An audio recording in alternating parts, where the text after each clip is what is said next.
Hey, before we get started, just want to let you know that this episode of Being Freelance includes discussions about cancer with, I'm glad to say, a positive outcome, but all the same, just so you know. Hi, I'm Dee Primett. I run Wiki Creative. I'm a communication specialist for healthcare and tech brands that want to really connect with their audience. It's one of those things, and I think everyone who niches will get it. The more you get known for something, the more of that type of work kind of comes your way. In 2022, I was diagnosed with stage 2 breast cancer. One of the main things that I learned from my diagnosis was that my lifestyle wasn't helping matters. Crap, I actually really do need to prioritise my health over everything else. It's another episode of Being Freelance that's supported by and recorded using RIVERSIDE, high quality video and audio recorded remotely. Obviously I use it for podcasts and videos, but you could use it for live streaming, for doing webinars, for client calls, power hours, for maybe getting client testimonials. When you hit stop, RIVERSIDE is just getting started. It creates a transcription for you. You can create little clips from it. Always a time saver when you're doing everything yourself. Try it for yourself. Go to beingfreelance.com/Riverside. Whilst it's free to get started, if you want to save yourself some money on a paid plan, make sure you use the code BEINGFreelance. That will save you 15%. Within the whole freelance community that I've met, everyone is so lovely, and it does genuinely feel like you've known them forever. It's a really nice space to be in, and I think if you'd told me a long time ago that that's what freelance meant, then I would have hopefully got into it a lot sooner. Well, she says that. But, Dee has actually been freelancing for exactly 10 years this month. Freelancing as long as this podcast has been going. When this was starting out, she was starting out doing a little bit here and there whilst looking after her young family. And her business has grown. We're here all about it. Dee's also in the Being Freelance community. You could be too. Come join us. Go to beingfreelance.com/community and just click the button. You'll be in there before you know it. And we could be hanging out together. We have live Q&As. We have the book club. We have regular co-working. But more importantly than any of that is the fact that you can get in there and ask a question whenever you want. You can show and tell. You can celebrate your wins. You can commiserate the less good stuff as well. And people will be there to support you. One of the hardest things about being freelance is doing it alone. But you don't need to. Just come join us. Go to beingfreelance.com and click on community. Maybe myself and Dee will see you in there. Speaking of which, let's crack on, shall we? Hear her story. Don't forget, you can watch this as well. It's on YouTube and Spotify. So you can see myself and Dee. We're off to the southeast of the UK. If you're imagining a little map, she's a freelance communications specialist. And that is Dee Primett. As ever, we'll get started hearing how she got started being freelance. I'm one of those annoying people that kind of just fell into being freelance. Everyone's always said I should be a writer. I've always been good at English, good way with words. My auntie actually bought me a book when I was about 9 that said how to get into being a writer. But obviously back then it was all kind of novels and poetry and stuff. I didn't know that commercial writing was a thing. So I did a degree while my kids were small in humanities with the intention of being a teacher, because I kind of felt like as a mum there wasn't much else I could do that would fit around them. And on part of that, I met a guy called Ton van Kapper, and he's passed away now, bless him, much older guy than me. And he introduced me to the concept of writing commercially. He said, well, there's all these businesses and they've got people that don't really know how to write what they want to say for them. And he put me onto a platform that shall not be named, a bit like Voldemort. And that's kind of where I started. I created a profile, messed around for a little bit and thought, well, if nothing else, I'll make a bit of pocket money. I was between doing my degree and starting my teacher training. And I thought, well, if I can make a few quid while I'm sat at home with the kids, then that's great. So I chucked some made up samples that I'd done on there, applied for a few jobs using my credits and managed to land a couple of quite easy general type gigs. I think my first job paid £15 or something for 500 words way back when. Started doing it, started getting some good feedback, and then it just kind of grew from there. And before I knew it, I'd been on the platform for about 3 years, I think, at that point. Done quite a few different jobs. And I had one main client that was an agency based in America, and they were very much content mill, high volume, well, obviously I was right. So not so much crappy content, but they didn't care. They didn't really care about the quality of their output, and they were just sending me all sorts of random different things. And they started to niche down a little bit, and so I became their kind of go-to writer for a lot of things. Sneakily, they asked to work with me outside of the platform, which I sneakily said yes to. And then I kind of didn't look back beyond that point. I was earning reasonably good money. I had the flexibility to be a stay-at-home mum. The kids didn't really know any different because I would kind of work around when they were at school. And I thought, well, why on earth would I go and be a teacher when I can carry on doing this? Well, quite. So 10 years ago. 10 years ago, I wrote my very first article in March 2015. So that's one thing, though. So you've realised, actually, there's something in this. I can make a living working from home, writing words. I'm enjoying it. But how did you start to get clients, I'm presuming, off of that platform and in the real world, in quotation marks?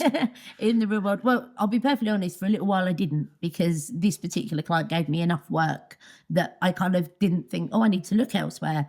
And then I stumbled across the wonderful world that is Twitter, or what used to be the wonderful world of freelance Twitter, because clearly it's not anymore. And I started talking to people, and I realized that there's actually loads of people doing this, and it's a bona fide kind of thing. It's not just me sitting away in on the laptop in the dining room kind of writing things. There are people out there who do this permanently, who have got lots of different clients, work in lots of different sectors. And having those conversations kind of made me realize, there might be a bit more to this than kind of what I'm doing.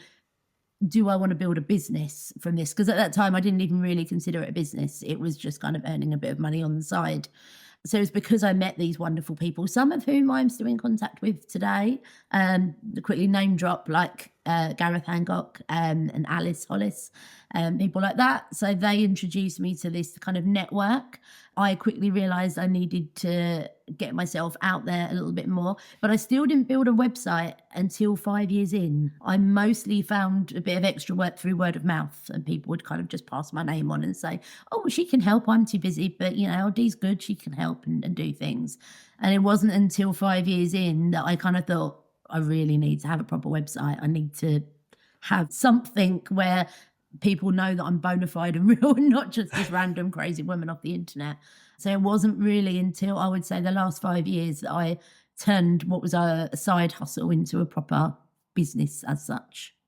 So how did it evolve from there, though? So you've got the website, you've got people you've met online starting to refer you work. Would you say there was a certain thing that gradually built it into a business? Yeah, I think so. I started to become known for writing healthcare copy. The content mill agency I was working with in America had started to really focus in on healthcare content. That's the bulk of what they were doing. I did quite a lot of veterinary stuff for a while, which was quite cool. But it was dentists, doctors, aesthetics clinics. And because I was doing so much of it, because I say it was high volume, I was working on loads of pieces of content every single month. So I would know random facts about, glaucoma, for example, or root canal treatment, psoriasis, or genital warts, or whatever the kind of topic of the moment was. And because I kind of knew stuff and was doing more and more of that, I became known for it. So anytime anyone said, healthcare writer, people would say, Dee does that, Dee does that. It's one of those things that I think everyone who niches will get it. The more you get known for something, the more of that type of work kind of comes your way. They also worked with a few tech companies, so that's kind of why my other niche is tech.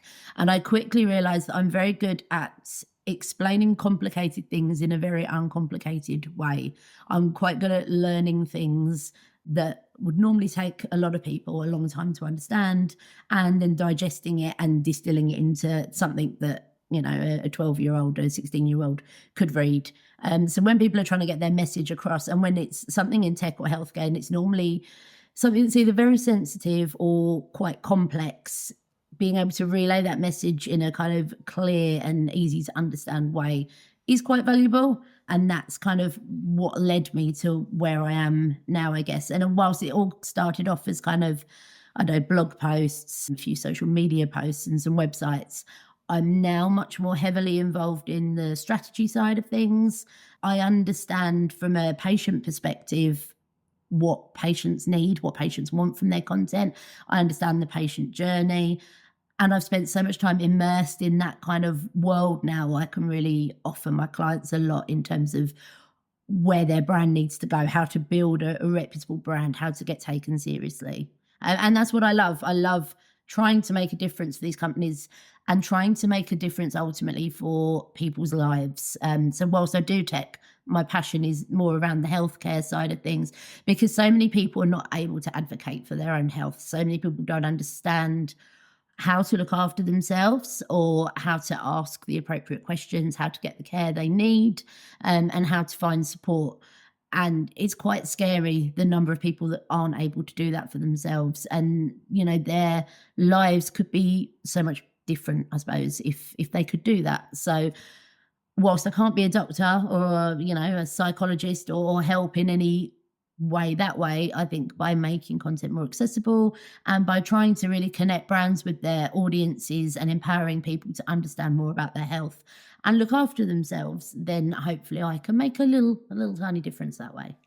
And has it all been word of mouth, or have you reached out to people? Have you done marketing of some sort? Not really. I've never really marketed. I'm very fortunate in that I think last year's statistics said something like 90% of my work came through referral, word of mouth.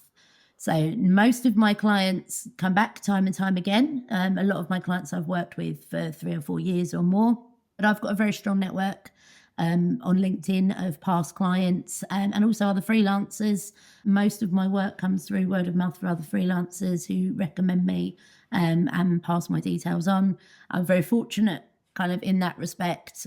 I'm not entirely sure what I'd do if I needed to market myself. I might need to get some advice from someone on that. I wouldn't really know where to start, but I just think by being who I am and what I do, I spend a lot of time on LinkedIn doing health awareness stuff, trying to encourage people to look after themselves. And I think that helps tremendously. Yeah. So it's partly because you're so well known for your niche. Yeah. That people know that if something comes their way that is medical related, they'll go, oh no, I know someone who's better for that. Yeah.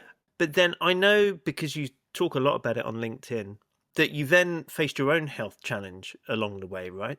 Yeah.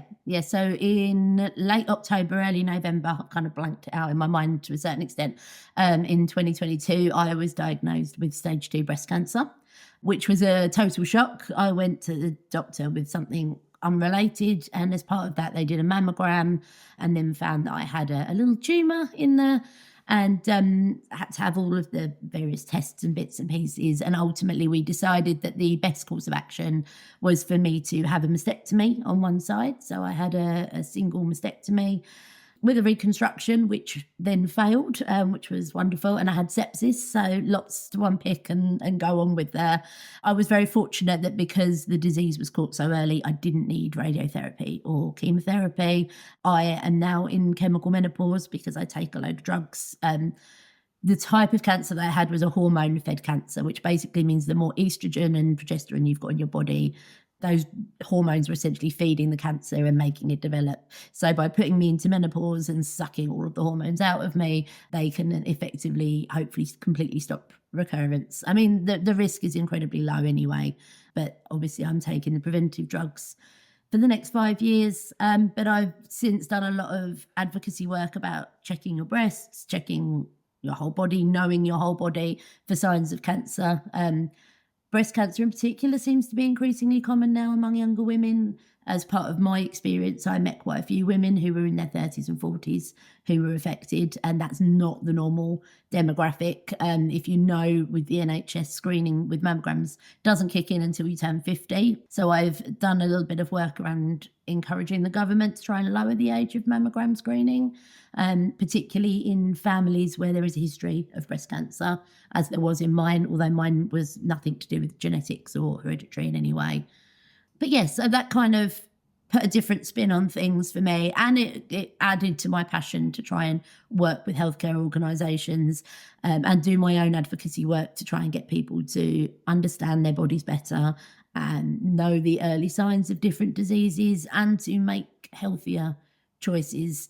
One of the main things that I learned from my diagnosis was that my lifestyle wasn't helping matters, and being overweight, drinking alcohol, not getting enough exercise were all contributing factors. And we know this. We're not stupid. We all know we could live healthier lifestyles. But actually it's not until something happens that makes you kind of reassess that and think, crap, I actually really do need to prioritize my health over everything else. There's that meme, isn't there? It says something like, make time for your wellness, or you'll have to make time for your illness. It's something along those lines.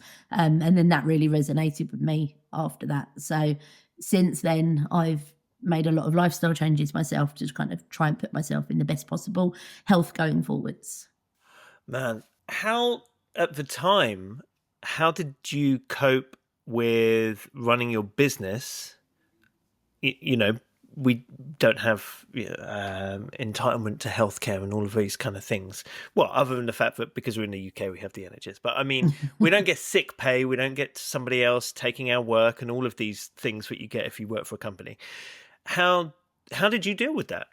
It was difficult, but I was very lucky that I was working with some really lovely clients at the time who were very understanding, were able to be quite flexible with things like deadlines. And actually, I couldn't have asked for better people to be by my side as I was kind of going through it. I had a lot of time where I was in and out of hospital with different appointments, and sometimes that meant that I needed to move meetings and things at short notice. But being able to communicate with them, even from my phone, being able to drop them a quick text or an email to say, I'm really sorry, I've been waylaid in hospital, my appointment's run over, blah, blah, blah. They were really good with things like that. I was able to take a few weeks off. I had to have surgery and recover. I had to have 2 surgeries in the end and recover from both. I had a little safety net of savings put aside. I think as a freelancer, you have to have a bit of a safety net of savings put aside for if you can't work for any length of time, because it does happen, whether that's through illness or taking time off on holiday or whatever. So that reduced the financial pressure to a certain extent. And also it all happened over Christmas. So the surgery, I had my first surgery on the 3rd of December. So a lot of companies were winding down for the Christmas break. I'd already intended on being off for a couple of weeks anyway. The timings kind of worked out in that respect. But the freelance community were also great because they all rallied round, all with offers of support. Do you need me to contact anybody? Do you need me to do anything for you? If you need someone to write that blog post for you, I'm very happy to step in and help and support you in any way that I can. I mean, it's such a scary thought on so many levels. But you're saying when you came back to work, you've made changes to your lifestyle. Have you made changes to the way you work? I have incorporated a lot better work-life balance. I suffered quite badly with what is known as post-cancer PTSD. So it's a common, basically anxiety spiral type thing that happens to a lot of people after they have cancer, is that they then worry that absolutely anything they get ill with is a sign of recurrence. So the slightest thing. And I found that my anxiety was stopping me functioning as well as it should do. And I had to try and find ways of managing that. And one of the key things I started doing was walking a lot more, chucking the headphones in, marching the pavements, marching down by the river, because I kind of found, it's because I'm really stupid, if I could walk, I wasn't dying. It's a really like stupid thought process, but I had to make time in my work schedule to be able to fit that in, because if I didn't, I would just like have a nervous breakdown. So I started to walk more. And then I realized that actually I was doing better work because I was having more breaks. I was outside, I was in the fresh air. I could be more focused and more present when I was back at my desk. And then a year ago, I started an outdoor fitness class. So that was 2 or 3 times a week as well. So it meant that I would finish work a bit earlier because I knew I would have to have dinner and get ready and then go out and do my fitness class. So I wasn't working all the hours that I was before. I think initially the first couple of months after, I kind of just threw myself into work and said yes to everything, because I thought all the time I'm working, I don't need to think about it. I don't need to process. But that's not a helpful way, because eventually it catches up with you. You can put it off and put it off and put it off, but fuck me, at some point there's going to come a point where you need to address the elephant in the room. And that's kind of where the boundaries came in. And I thought, okay, I didn't feel like I was present in anything. I didn't feel like I was present in my home life. I didn't feel like I was fully present at work. I was just kind of battling all of these different things. And so last year I also took up a place of work. So previously I'd always worked from home. And then last year I took out a lease on a studio, which is about 20 minutes from my house. And I come here to work now. So it's added to this kind of, I feel like I've got more control over my life, which has helped massively with the PTSD, helped massively with my work life, because when I'm at work, I'm fully focused on work and work only. There's no dishwasher to distract me, or pets, as you know, no cats roaming around over my desk or things to put me off. So I can be fully present when I'm here. And actually my studio is right next to the river, so I can go for my walks as well. So if I'm feeling a bit anxious or a bit stressed, I can see the river while I'm talking to you. It's 100 meters that way. So putting all of those things together has allowed me to create a much more healthy work-life balance. And I feel more in control and kind of just better all around, really. Better in my business, better as a mum and a wife at home, and better in my kind of mental and physical health as well. Wow. Well, that's great to hear. But I mean, there's a lot in there, but it's interesting that getting a studio played such a big part in that, by the sounds of it. Yeah, I wish I'd done it a lot earlier, but I always it's always one of those things you think, oh, do I really need it? Oh, it's just another cost, blah, blah, blah. It helped massively that my kids are older now. So obviously when you've got little ones at home, you can't leave your 4 and 6 year old at home unattended, strangely, while you go off to work. But now mine are older. My daughter's just turned 18 and my son's nearly 15. They can come home from school. They don't need me there. But it means that when I am there, I'm more present. So they're not coming in from school and mum's in a meeting, or I can't talk to mum because she's doing X, Y, and Z. When I go home, the door is shut and I am mum. And that's, I very rarely, I think this week I picked up the laptop for about 2 hours in total at home. Whereas before I was kind of working all hours, working in the day, then getting distracted and going and emptying the dishwasher and putting the laundry out and this, that, and the other, and then having to work into the evenings to catch up on what I'd kind of missed during the day. And now I feel fully present in whatever role that I am in at that particular point in time. Another side of this as well is that you, and by the way, if you're listening to this, there's no right or wrong way to deal with this sort of situation. But you dealt with it very publicly, by the sounds of it, as in you were very open with it on LinkedIn, for example, or on Twitter or wherever. And that sounds like it really helped you. Yeah, I've always been a very open person. My mum would probably say I'm too open and I need to sometimes be a little bit more restrained, but it's just, I'm rubbish at keeping secrets. I'm rubbish at lying. I'm a very kind of open book. And I think people need to know that this stuff happens. Like, you always look at things and think, oh, it'll never happen to me. Oh, it's always somebody else, blah, blah, blah. And actually realizing that people can have their whole lives turned upside down just in the blink of an eye. Putting it out there, making people aware to look at your boobs, look at your bits, actually think to yourself, yes, you might be under the age demographic for something really nasty to happen to you, but it can happen. And actually showing people how I dealt with it might give them some ideas if they ever come through a difficult period in their life, how they might deal with it. I mean, I use humor. That's kind of my thing. I constantly take the piss out of myself, out of everybody else. It's just how I deal with things. I talk about everything very frankly and very really. And I don't see the point in kind of, I don't know, sugarcoating anything. It's horrible. Cancer's horrible. It's bloody horrible. Anyone who's had go through it, they know that it's bloody horrible, and they need to kind of be frank about it. What's the point in sugarcoating it? That's kind of how I see. So I gave a very warts and all kind of, this is what's happened. This is where I'm going. This is what I'm having happen to me. This is what's happened after.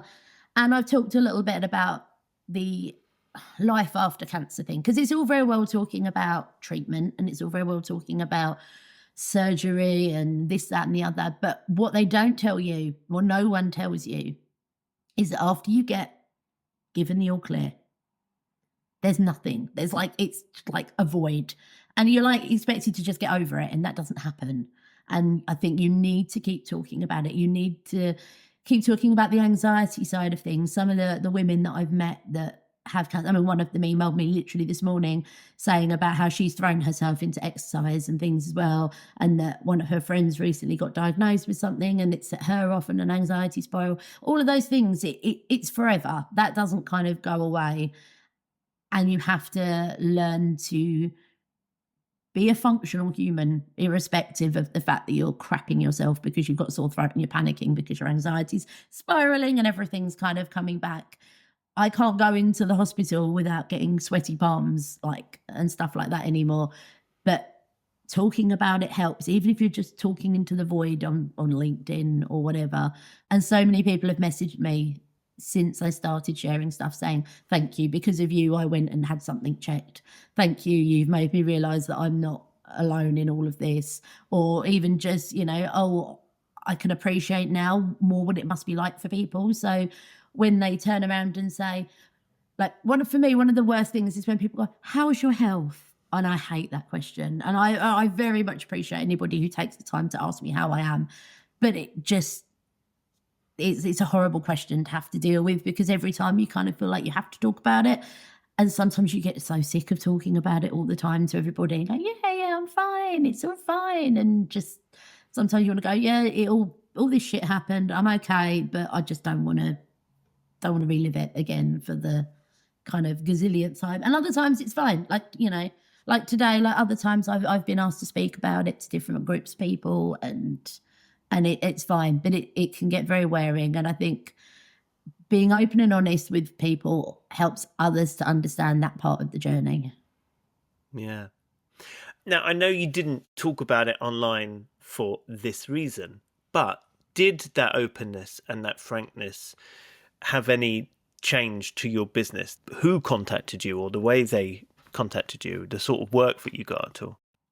Not massively, actually. So I did some work with one company who were developing an aid for breast self-examination. So they'd seen some of the stuff that I'd posted and they contacted me because they thought I would help with the messaging, which I did. That was a great product, by the way. So it's like a second skin that fits over the breast that enhances the feel. So it makes it easier to feel any lumps and bumps and stuff like that. So it's a great product. But apart from that, I don't think it's really done anything other than, I don't know, positioned me more in people's minds as someone who deals with health stuff, who people can talk to, not only about, you know, if they want work, that's great. I'd love to work with more cancer charities. I'd love to work with more doctors and hospitals and patient groups and things like that.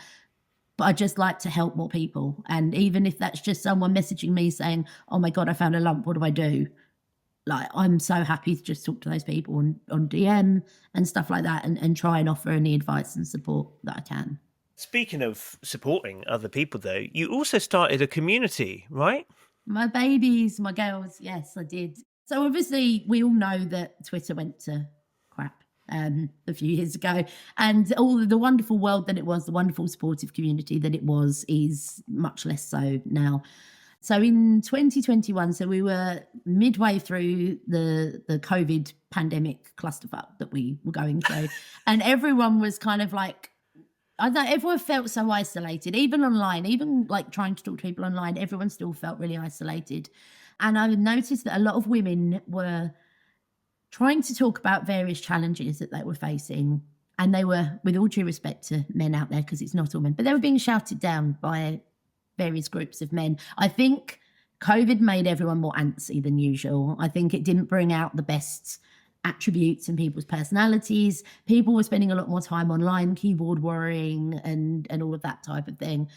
And I wanted to create a space where women who are copywriters could come together and talk about the things that were bugging them, but without necessarily having a male viewpoint on everything. And so I created a space. I chatted about it with my good friends, Catherine Jones and Mary Whitehouse. They're two of my copywriter friends. And I said, look, I've got this idea for a community. What do you think? And they were like, yeah, go with it. And I didn't really think it would be anything other than like a, I don't know, little close-knit group of there's, I don't know, 10 of us or something, just having a bit of a moan, bouncing ideas off of each other, having a chat when things weren't going so well. And I set it up on Discord. And then before I knew it, someone told someone and someone told someone else, a bit like your community. And then all of a sudden I've got like 60 odd women all going, oh, yeah, we want to be part of this group. We want to be part of this group. And it's grown kind of from there. I mean, we've got I think we've got 300 members in total. We've probably got about 50 to 60 very active members, as in posting most days or every few days. And we talk about all the work stuff. We talk about how to find clients and how to write contracts and whether you spell maneuver with an O and an E around that way or that way, and debate the placement of the Oxford comma and all of those nuanced things. But actually, it's become much more of a friendship group beyond that. So we've got channels where people can talk about TV and fashion and holidays and kids and husbands and all sorts of different things, and just to have a group of people who feel like colleagues, because ultimately as freelancers the one thing we all don't have in a technical term is colleagues. We rely on our networks, we rely on the Being Freelance community and other networks of people to talk to and ask questions to, and my little kind of gang of ladies has become a bit of a family, I'd like to say. I love them all dearly. It sounds really pathetic, doesn't it? But they are all genuinely really lovely ladies, and they're all very generous with their time and their knowledge. And we've got people on there who've been freelancing for 30 odd years, and then we've got people who are new and they've just started out and they're feeling their way. And we all know that it's a bit of a rough economy, a rough gig for freelancers and things at the minute. It's not potentially the best time to be dipping your toe into the freelance copywriting world. But everyone is so generous with their time and their advice and their expertise and everything. So I think it's a really warm, welcoming kind of place to be involved. The first time I met some of them in real life, it literally felt like I'd known them forever. It's like meeting up with you. If I met up with you for a coffee, it would be like knowing, we've known each other for a very long time. Well, how flipping lovely is that? Had you been hanging out with many freelancers in real life before that? I had literally, I don't think I'd even met one. I don't even think I'd met one before that point in time. And now I know loads. And I know it doesn't come across like it always, but I get really bad anxiety about meeting new people. Like the first year I went to CopyCon, I was crapping my pants the whole time. So I was like, I don't know anybody. I don't know what to say. I don't know what to do. But everyone is it's cliche, but within the copywriting community, everyone is so lovely. And to be fair, within the whole freelance community that I've met, everyone is so lovely. Everyone is very welcoming. And it does genuinely feel like you've known them forever. It's a really nice space to be in. And I think, if you'd told me a long time ago that that's what freelance meant, then I would have hopefully got into it a lot sooner. Back with their story in a moment. I just want to let you know that this episode is supported by porkbun.com, the place to get a domain name for your website. Getting the right domain can make such a difference for your business. And as well as .com, Porkbun has hundreds of other domain extensions like .pro, .dev, .design, .studio. How good would that be? I remember Porkbun was recommended in the Being Freelance community a couple of years ago, and I was like, Porkbun? And they said, yes, Porkbun. And it turns out plenty of other people think they're great too, with thousands of 5-star reviews on Trustpilot, and USA Today naming them the #1 domain registrar for the past 3 years running. Porkbun shows you their low prices on domain registrations and renewals, so you're never guessing what you'll pay, and you don't find yourself being forced to buy other confusing products from them as you go through checkout. You'll only see upsells if you click their Upsell Me button. Even better, Porkbun gives you a bunch of free domain features with every domain. Things like free Whois Privacy, SSL certificates and more that other registrars charge for. Hurrah for that! And if you're thinking, I like the sound of Porkbun, but I'm already registered with another company, well, you can transfer your domain to them as well. You might be paying more than you need to. Choose the perfect domain for your freelance business or next side project with low prices, and then you can recommend Porkbun too. And people will say, Porkbun? And you'll say, yes, Porkbun. Check out beingfreelance.com/porkbun or click the link in the show notes for this episode. Okay, thanks Porkbun. It's been fun to say. Let's get back to the story. Now, you mentioned stats earlier on, just in passing, but you were like, yeah, if I look at my stats from last year, this number of... so are you somebody who likes to monitor what's going on in your business? I'm a bit OCD like that. I hate spreadsheets, but I love spreadsheets at the same time, because I never used to track anything until about, I don't know, 3 or 4 years ago. And then I saw someone else doing it. I was thinking, oh, that looks good. And it's been a really useful metric to kind of see. So I track my inquiries, I track what converts, and I track my sales and stuff like that to see the patterns. So, like, for example, I know that August is normally very quiet for me. It's normally always very quiet, unless you've got an agency that suddenly promised something and if all of their staff have gone off on annual leave and they can't deliver. But it's helped me kind of prepare a little bit more, because I can identify the peaks and troughs of where I've been quiet, where I've been busy. It helps me see who gives me referrals, where that work comes from. I like to always send a little gift as a thank you for a referral. So I like to know where they come from. And yeah, just to generally know how my business is performing. The types of projects have been evolving as I've worked through the different years. So that's been interesting to kind of track as well. So I've gone from doing blogs and websites to being involved in much more strategic content. I've also done quite a lot in campaigns over the last few years as well. So digital health campaigns and stuff. So seeing the business evolve has been a good learning curve for me, especially for like planning for the future. I was going to say, does that lead to you? Are you someone who has goals, who thinks about the future? I never really used to, because I'm very glass half full all the time. I'm very happy. I'm very happy with my business as it is now. I don't necessarily have massive aspirations. At the moment, I'm very fortunate that I've got I'm pretty much fully booked with retainer work, so I'm not actively kind of seeking new things. But I've got ideas and things for the future, but they're more, at the moment, they're more related to the community, the Female Copywriters Alliance, than they are specifically to my business. I'd like to do more to help other copywriters and see that side of things grow. Yeah. Actually, speaking of, you mentioned your business, which of course at the beginning of this, you didn't think you had started a business. I was the same, I must admit. But you have a business name, Wicked Creative? I do. Yeah. When did that come into existence and why? 5 years ago, when I built the website, and I thought, oh crap, I need a name. I need something. I didn't know what to, and I didn't just want to use my name. I don't know, I just had a thing, and I was like, I don't just want to use my name. It doesn't mean anything. I'm not necessarily sure my current business name means anything, but I knew I wanted creative in the title, because I knew I didn't want to just limit myself to copywriting, because there are so many other things that I enjoy doing. And Wicked was just, people used to use the term back in the day. They meant Wicked was cool, didn't they? Obviously, you wouldn't. I don't know what the current term is for that. My kids would probably listen to this and go, "Oh my God, Mum, that's so embarrassing." But when I was a child, at least back in the 90s, Wicked was considered a cool term. So I just thought, oh, that's wicked creative. That's really cool. And I said to a few people, and they were like, oh yeah, we like that. And it just stuck. And I just thought, do you know what? And now it's known, and I don't want to change it for anything else. But you manage, it seems to me at least, to have a known company name, business name, and still be known as Dee Primett. Yeah, some would say, I hate that wanky term personal brand, but it exists, doesn't it? I suppose you are your brand is you, and there's a little bit of overlap. Yeah, I've got no plans to change it at the moment. Some people have said, oh, maybe you should have a more healthcare orientated name or something, but I've toyed with a few.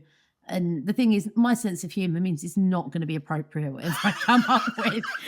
So it's just not even, the nature of healthcare is that it's quite a serious, and it is a serious thing. Of course it's a serious thing, but I deal with serious things with humour. That's just my personality. So yeah, if I my LinkedIn bio says tits and bits, for God's sakes. That kind of says everything you need to know about my personality. So you run the Female Copywriters Alliance, but I didn't introduce you as a copywriter. I introduced you as a checks notes, freelance communications specialist. How have you settled upon using that phrase? How have you come to that? Because I do copywriting, but I also do a lot of positioning stuff about how they talk to the customers. I do a lot of patient journey stuff now as well. So I talk about how you connect with your patients on a level that they can understand. So it's the overall communications package, not just necessarily doing the writing anymore. One of my clients, I actually have a team of writers that I oversee. Ah, I see. Has that changed the way you express yourself on your website or anything as well? Not yet. It's a work in progress. My website, I hate websites. I will eventually change my website to be a little bit more. So I'm actually in the process of contemplating the idea of a micro agency, because I'm being asked, I regularly get asked to work on projects I don't have time to work on anymore. I'm actually booked out 4 days a week on retainers now.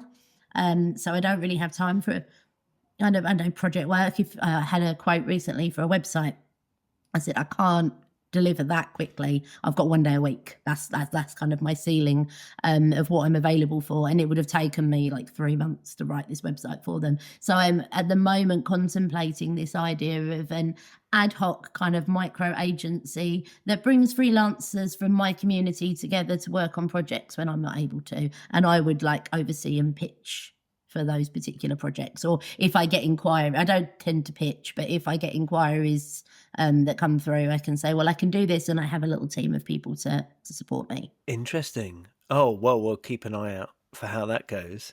That's interesting as well, though, that you're so booked out with retainers. Sounds like a marvelous place to be. Like, is there a good, bad side to retainers? What's your experience? Obviously, I'm very fortunate. I know freelancing has been crap for a lot of people for the last couple of years, and the market's been really hard. So to be in a position where I'm booked out 4 days a week on retainers is outstanding. And I love it because obviously I've got the safety net of work. I'm not having to scrabble around and worry about pitching projects and things. I think the only thing is it doesn't give you the freedom to work on those bigger kind of ad hoc projects with 1 day a week kind of at your disposal, as it were.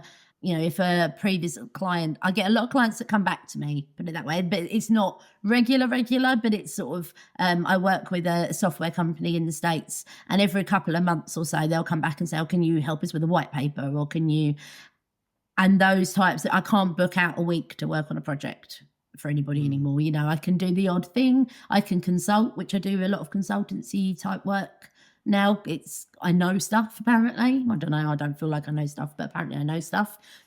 So I do some consultancy type work, and I can do the odd article or blog post or case study or something on that ad hoc day, but I can't get involved in kind of deeper, bigger projects anymore. So I suppose that's the only downside, is having to say to long-term clients that I might not be able to help you with that. Hence the idea of utilising those you know around you who maybe don't have the work but still overseeing it. Yes. Right. How do you cope with putting your rates up when you work with people over such so many years, which is brilliant? My retainer contracts are always based on, I've got a clause in there that says that this rate is valid until X date, and then at that date it gets reviewed. I've always had that since I discovered I needed a contract about 6 years ago. And I was like, oh yeah, crap, I need a contract. But learning all the time, there's always something new. So Nikki had something great in one of her contracts that I pinched the other month, because she was like, oh, I've got this thing in my contract, this clause. I was like, oh, I want one of those in my contract. So this kind of sharing of ideas and learning from each other is, I think, really, really important. And that's kind of why also I want to do the micro agency idea, because I see so many freelancers getting shit on all the time by big businesses, or, you know, companies not taking care of them and not paying them properly. Because we're in the unique position, we know how freelance works. We know how freelancers work. We know how they need to get paid. We understand all of that. And I think that puts us in a unique position in terms of employing them to work on different projects and different contracts. So if for example, the quote I've just done that I have based on having a micro agency, the costs I have factored in to make sure that freelancers are incredibly well paid. as part of that. My cut is actually, if it comes off, my cut for managing the project is very small in comparison to, because to me it's important that I use people that I trust, and the people that I trust get paid fairly for their work. I've seen some shocking business models over the years of people outsourcing to the Philippines and paying peanuts to people because they want cheap labour and to create a massive markup for themselves, and it doesn't sit well with me like that. Amazing. Dee, I always do this thing where I ask for 3 facts about yourself to make 2 true, 1 a lie, and let me figure out the lie. Now, you did say earlier, I'm no good at lying, so let's find out. What have you got for me? Okay, yeah, I prepared for this because I'm not very good at lying. Okay, so 3 things. Number 1, once upon a time, I was asked to write a review for a Kanye West gig. Number 2, once upon a time, I had to tell Phil Tufnell, as in tough as the cricket player, no, you cannot have any more beer. And number 3, I was once offered free Invisalign treatment in exchange for writing a dental website. So what, you wrote a review of a Kanye West gig? Yeah, but I didn't actually get to go to the gig. I had to use their review to write the review, if that makes sense. Right. So it's like ghostwriting reviews. Ghostwriting reviews. That you don't even get to go to. Yeah. And at that point, I have to admit, I wasn't even entirely sure who Kanye West was. So I was not down with the cool kids. Phil Tufnell. So Phil Tufnell is a famous English cricketer. I mean, I know nothing about cricket and I've heard of him, put it that way. So what, you had to tell him he couldn't have any more beer? Where was that? That was at a hotel when I was working behind the bar, and he was at a wedding and he'd had far too many beers. There's a cut-off point for when you can't serve a cricketer at a wedding? Those are 2 quite high bars, I feel. They are probably 2 quite high bars, yes. How did it go down? Not very well. I was not a popular bunny. But you stood your ground? I stood my ground. I was the manager. I had to. Oh, right. Okay. You were offered dental treatment in return for what? Writing their website? Writing their website. So I mentioned in passing that I was supposed to have braces as a child, and I never got them because I was too scared, basically. And I was like, oh, yeah, I could have done with having, like, I've always fancied Invisalign treatment. And they were like, oh, well, actually, then if you could write our website and we could do a bit of a trade of services for you. So Invisalign, for if maybe that hasn't made it around the world, is like a thing that you put on your teeth to make them straight. It's clear, like clear braces that slot onto your teeth. No pressure, Steve, no pressure. That could be true. Weirdly, I was once, when I worked in radio, was offered teeth whitening, which is so important when you're on the radio. Wonderful. Well, a freebie's a freebie, that's what I say. I even sounded like my teeth were grim. That's what they basically thought. How rude. I mean, okay, well, let's face it, they could all be true. Were you ever behind the bar with Phil Tufnell? No, I don't think you were. The Phil Tufnell one is the lie. The Phil Tufnell one is true. So in a previous life, BC, before children, I worked for Best Western as a conference and banqueting manager. So I would run all the weddings and events and things like that. And I ran a wedding and Phil Tufnell was one of the guests.